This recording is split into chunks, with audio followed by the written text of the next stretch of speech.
Welcome to the Open to Hope Show. I'm your host, Dr. Gloria Horsley, with my daughter and co-host, Dr. Heidi Horsley.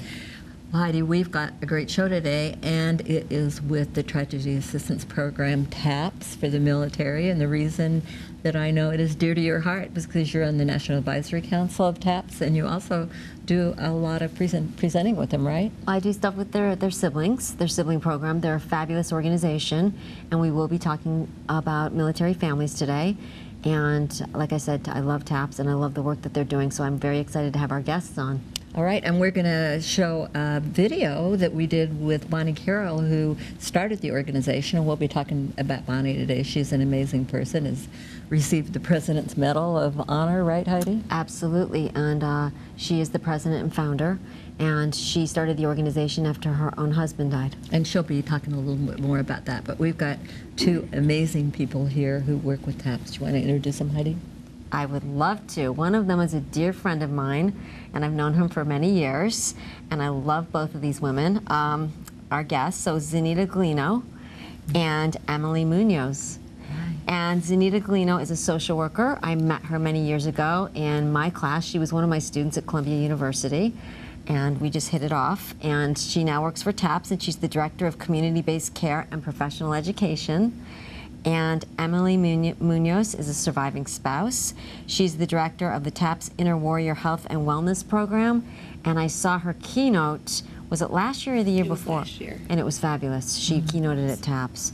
So I'm so honored to have both of them on because I absolutely love the organization and everything you're both doing. Thank you. We're honored to be here. Thank you. Great to have you on. Well, Emily, let's start with you because you're why TAPS exists. My late husband, my husband Gil, died as a result of his service in 2005. We were married a year. Wow. And I found TAPS because I wanted to, we didn't have any children, and that was always something that was very difficult for me to come to terms with, that there would be this great unfulfilled part of my story and his story. So I started mentoring on the kids side for Good Grief Camp because I thought, well, the best thing that I can do with my love for Gil is to give it away. If I can't give it away to our own children, I can give it away to all these other children. And so I came to TAPS because I started working at the Good Grief Camp and ended up being a Good Grief Camp leader for 7 or 8 years before I joined TAPS' staff. So wow.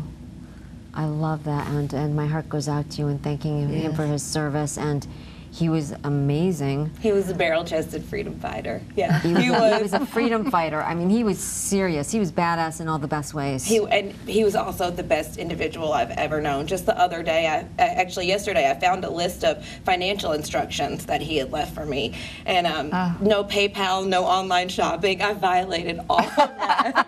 But I feel like now that one of my friends said, you know, there should be in case of worst case scenario, you don't have to follow all the instructions. Because in my early grief, that would have really broken me to think that I had not done what he wanted me to do. And so one of the great things about TAPS is that you can kind of let go of some of the, oh, did I disappoint you by online shopping? By instead saying, no, because life is now so much bigger than the left behind instructions.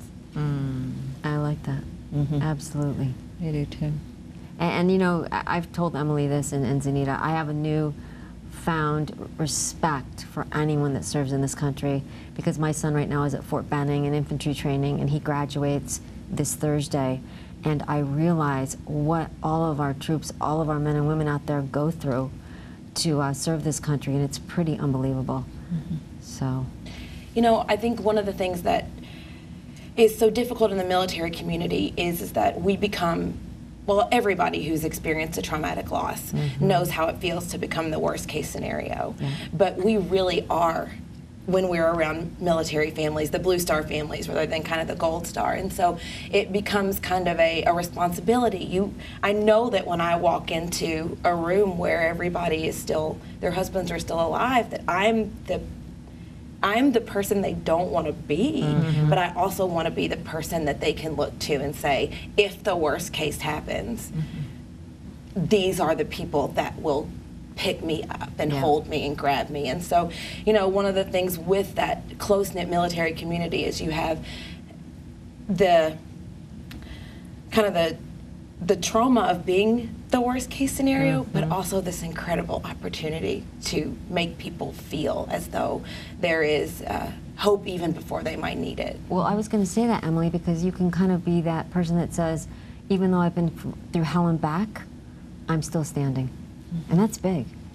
And that's what one of the program that I'm spearheading for TAPS is about. It's about reconnecting with your inner warrior and saying, you know what, living is not enough. I want to be the person that my loved ones saw. I want to connect with the way I felt, the way we feel when they loved us and they could tell us. And so our Inner Warrior program is all about health and empowerment and wellness, and our slogan is to fight for the lives they wanted us to have. Is to say, you know, the people that love us, they want us to be whole, as whole as they made us when they were here. And so to be able to actively work to find that person again is an empowering way to kind of think about grief in life. So that's what This is so great because I know, as I understand it, after you have had a loved one die in the military, your spouse or a partner, that you have to leave the base after. Yes. So you've got to go to a whole other area. A new world. How much time do you have to leave the base? It used to be 6 months. Now they give you a year. Yeah. You know, but you mentioned Bonnie earlier, and so one of the things, you know, I'm sure you've seen the movie We Were Soldiers Once and Young, where, you know, casualty, survivor care in the military has improved so much from the Vietnam era. You know, when you see the colonel's wife in the movie, actually, they would deliver the notifications by taxi, and she said, no, bring all the telegrams to my house. I will take them. Wow. We will handle this as peers. And one of the things that TAPS is so focused on is that peer support that is something that only military families can kind of do for each other. And so Bonnie is, whenever I think about that scene in the movie, I think about Bonnie as the one who stood up and said the equivalent of that. She said, no. We will take the telegrams. And so that is, you know, one of the legacies that she has. And part of the reason she said it is because with her own husband Tom, that this service wasn't available when he died, right? Absolutely, yeah. And so she said, you know, she says at our seminars, you know, in America there's a support group for everything. You know, you can lose weight, you can learn, you know, learn a skill, you can do it. But she said there's no support group for military grief, and our service members have, you know, the thing that unites them is not the circumstance or manner of death. It's it's the thing in them that said, send me. And so Bonnie has connected so beautifully with that sentiment of send me, that that's one of the things that we are so privileged to do on a daily basis. I love it. I love it too. Zaneta, tell us about your getting involved at TAPS. Heidi introduced you to Bonnie? She did. There was an opening at TAPS, and Bonnie reached out and asked Heidi if she knew any former students that were in the area, and I happened to be. Which was amazing, because I said, I actually know the perfect person for you. Yeah, so it was a perfect match for me. One, I hadn't thought about going into grief and loss, even though I very much related to it. When I was 10 years old, my dad died, and at that time, my social support, my two brothers were in the military. So I do come from a military family. My nephew's a Marine, and my brothers served proudly, and so bringing that shared experience that I have, coming from the military family, it's a real honor to work with people like Emily and all those grieving the loss of a military loved one. Well, let's see if we can get a roll in of Bonnie right now talking about what she has done creating the Tragedy Assistance Program, TAPS. And then I want to talk more about how people connect with TAPS, and because I think there are past military people who don't understand that they could be involved in the program. I'm Bonnie Carroll. I founded an organization called TAPS to care for all those grieving the loss of a loved one in the military. What we have found, that we grieve because we love. It isn't about the fact that our loved one died. It's the fact that they lived. And we love them, and we forever will hold them in our heart. I know you're just incredibly torn apart by the grief of losing your loved one, but know that they are forever with you. That you are grieving because you loved, that you had them in your life for a while, whether it was a few years or many years. It would never have been long enough, but they were in your life and they had a profound impact. They will forever be woven into the fabric of who you are and who you will become. That's their gift to you. When my husband died, someone asked me in the depths of my grief if he had enriched my life, and I laughed at that point and I said, of course he did. Oh my gosh, incredible riches. And they let me go on about all the things he had given me, and then they very wisely said, so what are you going to do with all those riches? And that was a turning point. It wasn't about the fact that this man who I loved so dearly had died. It was the fact that he had lived. I had known him. He had been part of my very soul, and now I had the gift of these riches.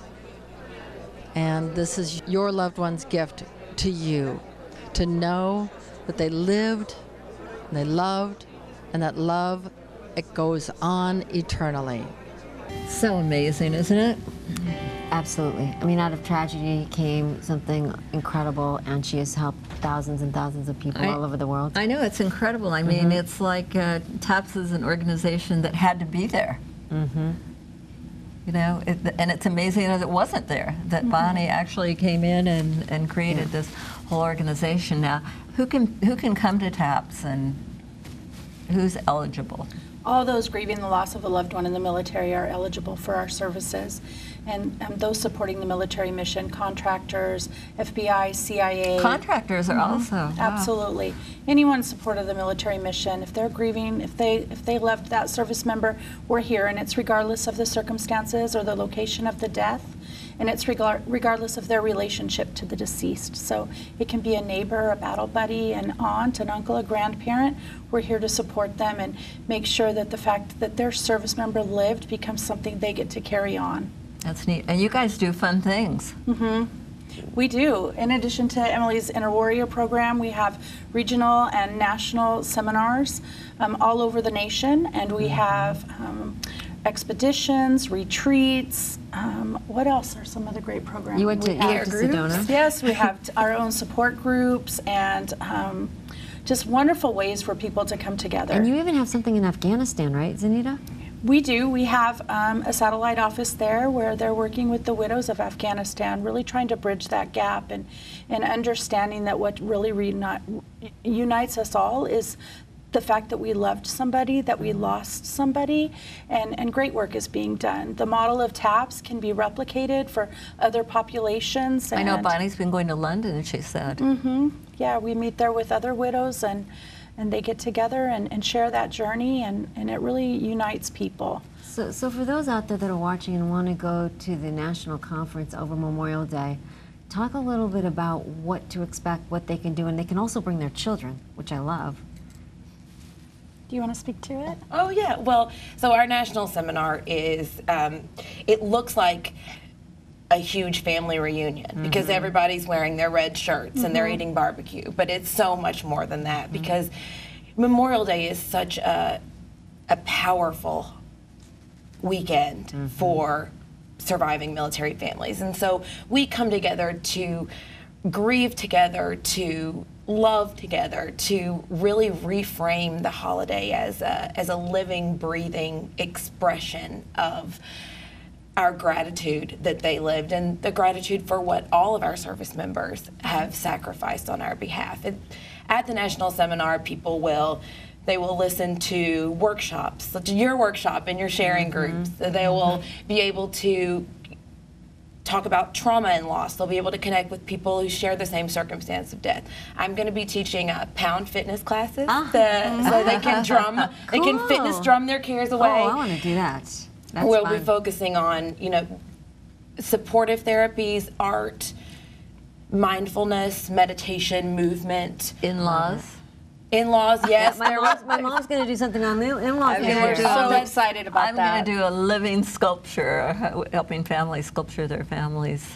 And we already have a waiting list for kids on the Good Grief campsite. So each child is paired with a military mentor so that as they move through their grief in that weekend, in that space where they don't have to feel like they're the only one who's different, they're also going to have that one-on-one connection with the military again, that person to sit behind them and companion them. Your son's going to do That's what that, I'm wondering. isn't he? Is that what Alexander's doing? It's absolutely what he's doing. So my son that just turned 19, who's graduating from the military, is going to, do this, and he's really excited about it.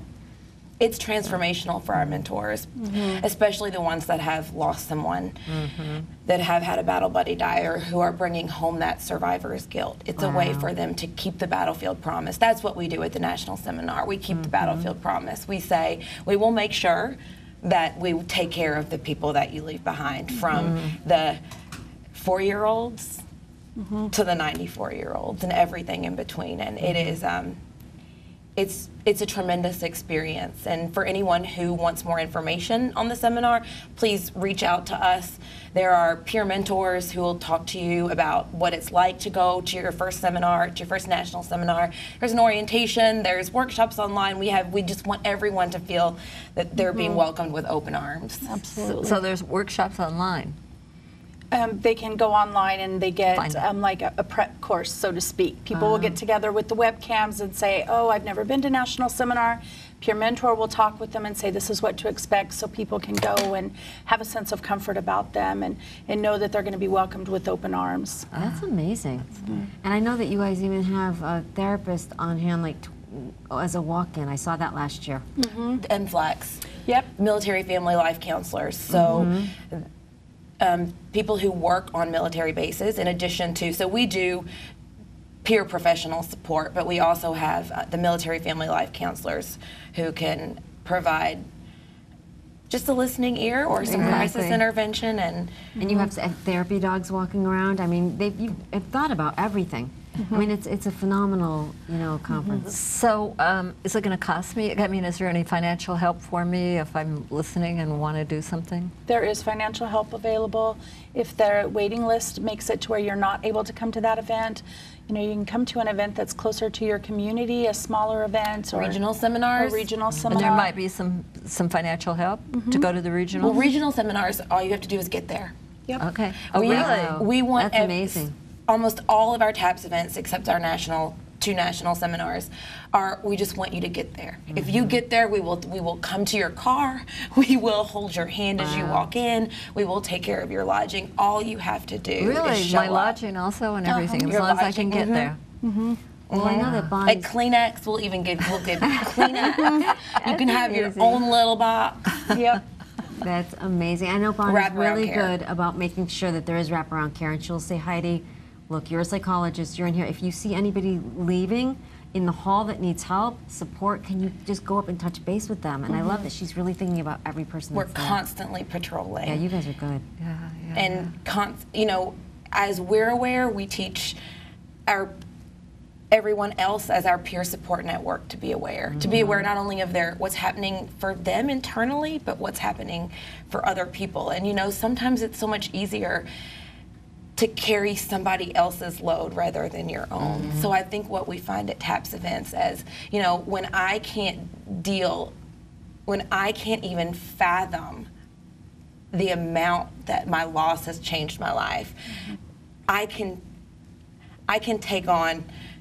help a kid, or I can reach out to somebody else, and they'll do the same thing for me. So when my burden becomes too heavy, I can take on someone else's. And it's that reciprocity of interest and care and being able to have a safe place and a vessel for those stories that makes our events, all of them, love really it. unique. And I'm really excited for this year because Glenn Weaver, who is on his 5th deployment right now in Afghanistan, he's a bereaved sibling that I met through TAPS a few years ago. And he's like, Heidi, he reached out to Zaneta and said, can I do something with Heidi? Because he's been attending my workshops. I said, let's work together. You're in the military, we both are bereaved siblings, and I'm not, and let's pair together. So we're kind of doing our own peer whole thing going on. We've created our own peer mentorship now that I'm thinking about it. That's what it's all about. Right? And I love that I'm going to be working side by side with him in our workshops. Isn't he the one who listens to our radio show? Yes. The one, I'm sure, I mean, of the multitude. Five years ago, he came to me and he said, Heidi, I just wanted you to know, every night before I go to bed in Afghanistan, I listen to Open to Hope. And I was like, wow. We were blown away. That is amazing. And I'm really glad to hear that. Yeah, it's been really helpful. So that was, he's a great person. I love the whole family, and they are all very involved with TAPS because his brother Todd died. Yeah, and she has done all those pictures. Have you seen her 21 pictures? Amazing. She's an incredible artist. Yeah, yeah. Well, if you had some advice for somebody who has lost a family member or a friend in the military, each of you, give me your advice. I would say you don't have to do it alone. There is hope. There is help, and that help works. Coming together with people that understand what it is to lose somebody so dear, and being able to take the tools that we give and utilize them and really integrate that loss into your life, we can really turn that pain into purpose and find strengths within ourselves that we never knew were there. So reach out to us. You can find us 24 hours a day, our National Military Helpline, and someone that cares, someone that's trained will answer and support you and get connected to all the wonderful services we have at TAPS. So again, let's talk about who this reaches out to. Family members. All those grieving the loss. Uncle, it can be anybody that's grieving a loss of a military. Yep.